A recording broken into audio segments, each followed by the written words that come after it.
Сайн бацхан уу, Руна ТV суугтаа тавтай морилцгаано. Өнөөдөр би та бүхэнд Япон улсад гарсан нэгэн аимшигтай гэмт хэргийн талаар ярьж өгөх гээд бэлтгэлээ. 2020 оны 6 сарын 4-ний өглөөний 10 цаг 30 минутын үед Японы Хёгамужийн Такарозука хотын Намгүм орон сууцны хороололд нэгэн эмэгтэй аимшигтай хашгирaan сонсогддог. Удалгүй нэг байшингаас хэн нэгэн сандран гүйж гарч ирээд хажуу айлын хонхыг дарж тусламж хүссэн. Чимээ сонссон хөрш хэн байна вэ гэж бодоод хонхоороо харах мөчөд нүдэндээ ч итгээгүй. Үүдний өмнө зогсож байсан эмэгтэй нэг талын чихний доогуур урт сум зоогдсон бөгөөд цус нь маш ихээр урсаж байгаа нь харагдсан. Нүдээр харахад л маш хүнд шарахтай харагдсан. 50 байсан хороолол тэр дороо айцаар бүрхэгдэж хөршийн дуудлагаар удалгүй цагдаа болон түргэн тусламжийнхан хүрэлцэн ирцгээсэн. Шархацсан хүн нь Юрие гэдэг 49 настай эмэгтэй. Тэр түргэн тусламжийн машинд суугахаа өмнө ихэд хүч гарган хуруугаараа нэг байшинг заасан боловч үг хэлж амжилгүй ухаан алдаж ундаг. Ямар нэгэн мессежийг цагдаа нарт өгөхийг хичээж байгаа нь харагдсан учраас сэжиг авсан цагдаа нар тэр даруй эмэгтэйн заасан түүнийг гүйж гарч ирсэн байшин руу орцгоодог. Гэтэл байшингийн дотор толгойд нь сум зоогдсон хоёр эмэгтэй мөн нэг эрэгтэй хүний бие илэрсэн. Хоёр эмэгтэй байшингийн зочны өрөөнд унсан байдалтай, харин эрэгтэй нь угаалгын өрөөний ойролцоогоос олддог. 3 хүний байдалд нэг ялгаа байсан. Тэр нь эрэгтэй хүний толгойд нь 2 сум зоогдсон, харин хоёр эмэгтэйгийн толгойд нэг сум зоогдсон байсан. Үүнээс гадна тэр эрэгтэй ухаан нь бага зэрэг байсан болохоор яаралтай эмнэлэгт хүргэсэн ч харамсалтай нь удалгүй цусаалталтын шокноос болж нас бардаг. Хохирогчдын толгойд зоогдсон сумнууд бүгдээрээ крест ном сум буюу crossbow гэж нэрлэгддэг түүнд зориулагдсан тусгай сум байсан нь тогтоогдсон. Тэгэхээр энэ аллагад крест ном сум ашигласан гэсэн үг. Уг крест ном сум нь хэрэг болсон байшингийн зочны өрөөнөөс олдсон. Хүнийг алхахад крест ном сум ашиглана гэдэг нь үнэхээр кинон дээр гардаг шиг маш аимшигтай тохиолдол байсан. Крест ном гэдэг нь үндсэндээ ном сумны зарчмаар ажилдагч сум тавих, харвах механизм нь машинчлагдсан ном гэж ойлгогдож болно. Ердийн номнаас хавьгүй хүчтэйгээр сумыг харавдаг. Төрлөөсөө шалтгаалan ялгаатай ч гэсэндээ 100 метрээс дотогш зайд харавбал машины хаалга хүртэл нэвт цоолж чадхаар тийм хүчтэй зэвсэг байгаа. Ийм нэвтрэх чадварын улмаас крест номыг хөвчлэн ан нуурт ашигладаг. Харин ийм аимшигтай зэвсэг жирийн нэгэн орон сууцны хороололд хүний амь хөнөөх хэрэгсэл болж ашиглагдсан нь хүмүүсийг бол маш их цочролд оруулсан. Ингээд крест номын эзэн хэн болохыг тогтоовол хэрэг илэрхий болох нь ойлгомжтой харагдаж байсан.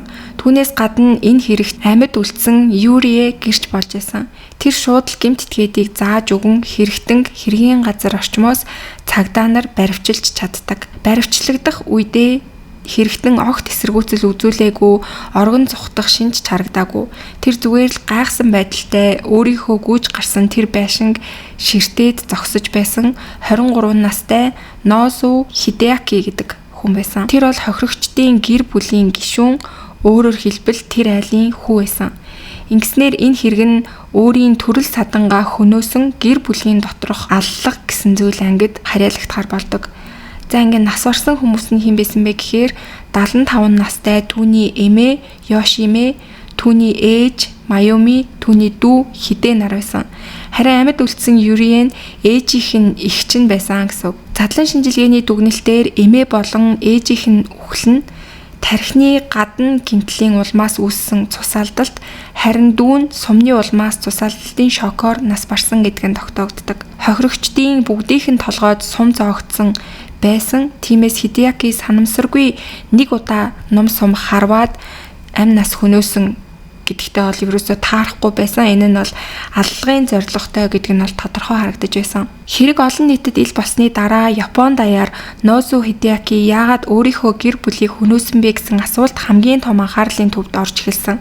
Мөрдөн шалгалтын эхэнд түүнийг их сургуулийн оюутан гэж мэдээлсэн боловч удалгүй ажилгүй хүн байсан гэж засварлан мэдээлэгддэг.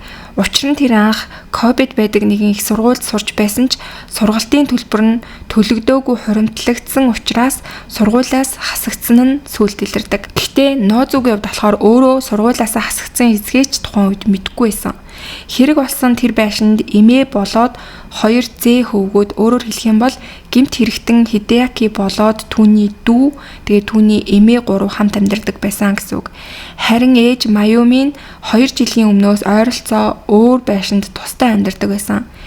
Ээж нь анх аавтай сасныхаа дараа хүүхдүүдээ авч амьдарч байсан ч эдийн засгийн хүндрэлээс болоод хүүхдүүдээ өөрийнхөө ээж дээр үлдээгээд тэгээ өөрөө бол ганцаараа тусдаа амьдарч байсан байна. Энэ үед Хидеакагийн сургалтын төлбөрийн мэдэгдэл болоод сургуулиас хасагдсантай холбоотой бичиг баримтууд нь ээжийнхэн шинэ хаягаар хүргэгдэжсэн болохоор магадгүй Хидеаки өөрийнхөө сургуулиас хасагдсан гэдгийг бол мдээгүй явж исэн юм шиг байна. За хэрэг ташиглагдсан сум нь амархан сугалж гарах боломжгүй үзүүр хэсэгтээ дэгээтэй тийм сум байсан. Мөн крест сумны таталтын өргөн нь ойролцоогоор 70 см орчим ийм аимшигтай зэвсэг байсан. Нөөсөө Хидеаки баривчлагдсныхаа дараа бүх хэрэгээ дуулууртайгаар хүлээн зөвшөөрсөн, мөн хүмүүсийн хамгийн их сонирхсон сэдэв болох яагаад гэдэг асуултанд тэр хариулахдаа гэр бүлийнхэндээ өс сансан болохоор алсан. Тусдаа амьдарч байсан ээжийнхээ эгчийгч гэсэн алах гэж дуудсан юм а гэж маш тайван хүйтэн өнгө аясаар хариулсан. Мөрдөн байцаагчид дүү Хидегийн байдалд онцгой анхаарал хандуулж исэн. Бусад цогцод нэг сум зоогдсон байхад дүүгийн толгойд 2 сум байсан нь ах нь дүүдээ илүү хүчтэй атаархал өс сонзон тээжсэн болохоор ингэсэн юм болов уу гэж таамаглацгаасан. За тий ах дүү хоёрын хувьд болохоор ганцхан насны зүрхтэй ах дүү хоёроос гэвч тэр хоёрын хувьд бол багасаа л үргэлж харьцуулагддаг байсан. Тэд хамт карате сурдаг байсан бөгөөд багшийнх нь хэлснээр бага ангиасаа л их маргалддаг, байнга зодтолддог ах дүүс байсан. Мэдээж ойролцоо насны ах дүүс зодтолдох нь түгээмэл байдаг. Гэвч томрох тусам тэдний хоорондын ан цав улам гүнзгийрсэн гэж хүмүүс хэлж байсан. Каратегийн дивжэн дээр эхэндээ ахын дүүгээсээ илүү мэт байсан ч гэсэн цаг хугацаа өнгөрөх тусам дүүгийнхэн чадвар улам өсөж ялгаа нь илт мэдрэгдэх болсон. Дүү нь бүр тэмцээнд оролцох хэмжээнд сайн болж тэр тусмаа ах Хидеакатай харьцуулагдаж ах нь тэмцээнд орж чадахгүй байхад дүү нь байнга тэмцээнд ордог болж эхэлсэн байна. Энэ ялгаа бол зөвхөн карате дээр байгаагүй сургуулийн дүн, найз нөхдийн харилцаа, зан араншин гэх мэт бүх зүйл дээр бол ах дүү хоёр тис өөр хүмүүс байсан. Тэр дундаа дүү нь илүү нийтж эерэг талдаа байсан. Дүү Хидегийн хувьд бол сайн суурч, ажил хийж, өсөж дэвтсэн. Ахлах сургуулаа төгсөөд Кёотогийн барилгын мэргэжлийн сургуульд орж 2 дугаар зэрэглэлийн архитекторын эрхийн шалгалт мөн интерьер төлөвлөгчийн гэрчилгээ хүртэл авч чадсан. Ийхүү мөрөөдөлтөө алхам алхмаар ойртож хэдхэн сарын өмнө мөрөөдөж байсан том барилгынхаа компанид техникч мэргэжлэр ажилд орж чадсан байсан. Үүнээс өмнө сургалтын төлбөрөө олохын тулд шатгуун түгээх станц, хамгаалалтын компанид цагийн ажилч тасралтгүй хийсээр ирсэн тийм залуу байсан. Хүмүүс түүнийг үргэлж цэвэрч нямбай хичээнгүй ажилсаг гэж ярьцгаадаг байсан байгаа. Харин эсвэргээрээ ах Хидеакагийн амьдрал бол огт өөр замаар явсан. Дунд сургуульд орох үеэсээ л зан араншин нь онцгой болох нь илэрсэн бөгөөд тэр хэд тусгаарлагдмал нийгмээс зогтсон. За тэгээ Японоор болохоор энийг нь Хикикомори төрлийн шинжийг агуулсан гэж нэрлэдэг. Тэгээ энэ нь болохоор зүгээр л ганцаараа байх дуртай хүн биш, харин нийгмээс өөрийгөө тусгаарладаг, өөрийгөө өрөөндөө төгжсөн, туйлын хаалттай, хинтээ ч юм ярихыг хүсдэггүй, бусдтай харилцах чадвар маш муу ийм хүнийг илтгэдэг нэршил байгаа. Тэгээ ийм амьдралаар амьдарч эхэлсэн. Хидеаки ийм хэв шинжтэй болж дунд сургуулаад иймэрхүү байдлаар өнгөрөөсөн бөгөөд ахлах сургууль нь ч гэсэн амар байгаагүй. Их сургуульд ороод эхэндээ клубын үйл ажиллагаанд оролцож баг зэрэг өөрчлөгдөх гэж байгаа юм шиг харагдаж байсан ч гэсэн удалгүй дахиад л өрөөндөө өөрийгөө төгжиж хуучны зан ааш нь гарч ирж эхэлсэн. Хөршүүд нь түүнийг хэлэхдээ их чимээгүй залуу шиг харагддаг байсан. Гэхдээ заримдаа эд зүйлсээ ууртаагаа ширүүн савчиж гинэт огцом догшин болчихдог тийм байдлууд бас харагдчихсан гэж хэлсэн байсан. Хөршин хэлэхдээ би эхэлж мэдлсэн ч гэсэндээ надад ямар ч хариу өгдөггүй байсан. Үргэлж толгоогоо гудаалгаж нүдний харцсан доошоо ингэж хийлсэн байдалтай явж идэг байсан. Дүүн хичээнгүй үлгэр жишээ байхад ах нь хит бүрхэг сүүдэртэй төрхтэй харагддаг байсан. Тэр хоёрыг бол хүмүүс яг төрсөн ах дүү хоёр гэхэд тис өөр гэж ярьцгаадаг байсан гэж хөршүүд нь сүлд хэлдэг. Хэрэг гарсан тэр жил дүүн өөрийнхөө карате дасгалжуулагчдаа манай ах дахиад Гикоморигийнхаа байдал руу орчихлоо. Өрөөнөөсөө гарч ирэхгүй, гэр бүлийнхэнтэйгээ бараг юу ч ярьдаггүй гэж ярьсан гэдгийг нь сүүлд тэр тасгалжуулагч нь ярьж исэн. Мөн хідээ найзуудтай би ахтаа дургу гэж маш олон хэлж исэн гэдгийг бас найзууд нь сүүлд гэрчилсэн байсан. Нэг гэрт хамт амьдарч байсан учраас эмээ нь бол нөхцөл байдлыг нь мэддэг байсан. Тэр хөрштөө ач маань буруу тийшээ хазаагаад байх шиг байна. Ээжтэйгээ ч юусоо холбоо барихгүй юм би маш их санаа зовж ийн гэж ярьж исэн байдаг. За ингээд ер нь бол түүний гэр бүлийнхэн бүгдээрээ түүнд маш их санаа зовдөг байсан боловч Хидеаки өөрөө болохоор гэр бүлийнхэн маань бүгд намайг үзий яддаг, намайг муулдаг гэж боддог байсан юм шиг байгаа. Эцэст нь Хидеаки намайг хүлээн зөвшөөрдөггүй, намайг зовоодаг гэр бүлийнхнийгээ хөнөөхөр шийдсэн байгаа. Тэгээ энийг бол сүүлд цагдаагийн газарт ярьсан. Тэгээ тэр интернетээр крест ном худалдаж авч чадсан байгаа. Тэгээ энэ үед болохоор маш олон хүмүүс энэ ойлгомжгүй санагдсан. Энэ крест ном гэдэг чинь баг гарбуу шиг хүчтэй тийм зэвсэг байхад яагаад хүн авахд тийм хэцүү биш ингээ амархнаар хүн олж авч чадж байгаа юм бэ гэд хүмүүс бол дараа нь энэ хэрэг гарсны дараа маш их шуугж исэн. Тэгээ ийм хүчтэй зэвсгийг авахд бол тусгай зөвшөөрөл ч юм уу ямар нэгэн бичиг баримтууд шаардлагатай байх хэрэгтэй байхад зүгээр л нэг ийм залуу маш амархнаар өөрийнхөө гарт оруулж чадсан гэдэг дээр бол хүмүүс маш их гайхаж исэн. Тэгээд тэр үед болохоор Хидеаки крест ном аваад мөн олон сумнуудыг нөөцөлж чадсан байна. За ингээ 2020 оны 6 сарын 4-ний өглөө Хидеаки ээж болон ээжийнхээ эгч рүү өөрөө залгаад та хоёр өнөөдөр эмээгийн хүрээд ирээрээ гэж дуудсан байна.